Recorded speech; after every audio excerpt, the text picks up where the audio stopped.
Shri CR Sivasankar അങ്ങോട്ടേക്ക് വന്നോട്ടെ എന്ന് പ്രകാശ് ജാവദേക്കർ ചോദിക്കുന്നു. അപ്പോൾ നമ്മുടെ വീട്ടിലേക്ക് ഒരാൾ വന്നോട്ടെ ചോദിച്ചാൽ നമ്മളായാലും വേണ്ട വരണ്ടെന്ന് പറയുമോ? വരുന്നു, വാതിൽ തുറന്നു കൊടുക്കുന്നു, ചായ കൊടുക്കുന്നു, സൗഹൃദമാണ്. അതാ ഇപ്പോൾ ഇവിടെ PR ശിവശങ്കർ BJPയുടെ ഇന്നത്തെ ചർച്ചയ്ക്ക് അയച്ച ബഹുമാനായ പാനലിസ്റ്റ് പറയുന്നു, അവിടെ എന്താണ് EP ജയരാജൻ്റെ നന്മ കൊണ്ടാണ് ആ തെരഞ്ഞെടുപ്പിൻ്റെ ആ ദിവസം പറഞ്ഞത് എന്ന് പറഞ്ഞാൽ CPMൻ്റെ എതിർ രാഷ്ട്രീയ പാർട്ടിയുടെ കേന്ദ്ര കമ്മിറ്റി അംഗത്തെ നന്മയെപ്പറ്റി PR ശിവശങ്കർ പറയുന്നു. അപ്പോൾ ഒരു നന്മ, സൗഹൃദം, ഊഷ്മള രാഷ്ട്രീയം പൂത്തൊലയട്ടെ CR.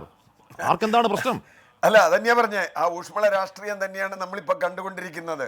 തരം താഴ്ന്ന ഞാൻ പറഞ്ഞല്ലോ, EP ജയരാജൻ എത്ര പ്രാവശ്യം ഇതിനേക്കാൾ ഗുരുതരമായ തെറ്റുകൾ ചെയ്തിട്ടുണ്ട്. BJPയുടെ സ്ഥാനാർത്ഥി, കോഴിക്കോട് സ്ഥാനാർത്ഥി മത്സരിക്കുന്നത് അദ്ദേഹം BP ജയരാജൻ നല്ല സ്ഥാനാർത്ഥിയാണ് എന്ന സർട്ടിഫിക്കറ്റാണ്. പ്രകാശ് ജാവദേക്കർ ഇദ്ദേഹത്തെ പറ്റി പറഞ്ഞിട്ടുണ്ട്, തിരുവനന്തപുരത്തെ സ്ഥാനാർത്ഥിയെ പറ്റി, തൃശ്ശൂർ സ്ഥാനാർത്ഥി, BJPക്ക് ഉഗ്രൻ സ്ഥാനാർത്ഥികൾ, LDFും BJPയും തമ്മിലാണ് മത്സരം എന്നുവരെ. അതൊക്കെ പോട്ടെ രാഷ്ട്രീയം, അതുവരെ പറഞ്ഞിട്ടും ഒരു നടപടി എടുത്തില്ലല്ലോ ജയരാജനെതിരെ. ഒരു നടപടിയും ഉണ്ടാവില്ല. നടപടി എടുത്താൽ അത് വേറെ പ്രശ്നത്തിലേക്ക് പോകും. പിന്നെ ഇവിടെയാണ് പ്രശ്നം. ഞാൻ ആദ്യം ചോദിച്ച പ്രശ്നം തന്നെ. അപ്പോൾ ഇന്ന് തൃശ്ശൂരിലെ സ്ഥാനാർത്ഥിയായിരുന്ന LDF സ്ഥാനാർത്ഥിയായിരുന്ന PS സുനിൽകുമാർ പറഞ്ഞു ജയരാജൻ എന്തു തെറ്റ് ചെയ്തു എന്ന്. ജയരാജൻ എന്ത് തെറ്റ് ചെയ്തു എന്ന് ഇപ്പോഴും ഇവർക്ക് മനസ്സിലായിട്ടില്ല.